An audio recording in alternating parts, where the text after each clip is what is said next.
I mean, you have to put it in perspective. One of the big issues that's facing the tech industry is this question about H-1B visas. And there's been a lot of criticism. People think that companies have used these to hire low-wage workers. We did the analysis, and it shows all of those top companies, whether it's IBM or Apple, they're actually paying over $100,000 apiece to those companies.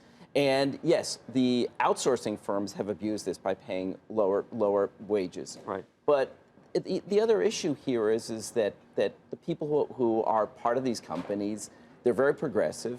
They have employees that are affected. And once again, when you look at the number of founders from these companies who are immigrants themselves, they just feel like this is not who we are. Is it symbolic?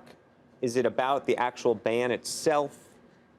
Is it about the implementation of the ban? What do you assign all this to? I think it's about the ban itself and their concern that what that ban will mean for the biggest issue, which is their ability to bring in highly talented people from outside this country. Did Travis Kalanick do the right or wrong thing by stepping away from that President's Council? I think he did the right thing because it's really not for their customers. I think it's more about their employees. And there's a concern from their employees themselves. And in the tech business, you have two constituents. One, you have your customers, but the other, you have your own employees.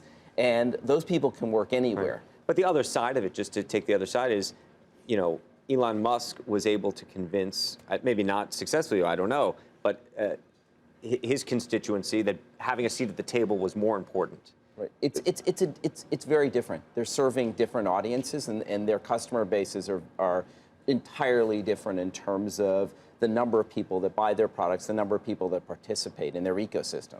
Seems very unusual for 127 tech companies to get together and oppose something. You made clear that this is, you know, they're opposing the travel ban. The H-1B visa clampdown could be in the making. We don't know yet. But do you think that this is wise for the tech company CEOs and even biotech firms at this point to fight this ban when the bigger fight could be coming down the road? Are they just sort of muddying the waters and getting involved in a row that they're not necessarily part of right now? Part of the philosophy is to go after this early and to show that it just doesn't make sense. They do have a number of their own employees that are affected, but it's like in the tens. I mean, right? It's very small. It's not significant, but what will be significant is future bans against other countries.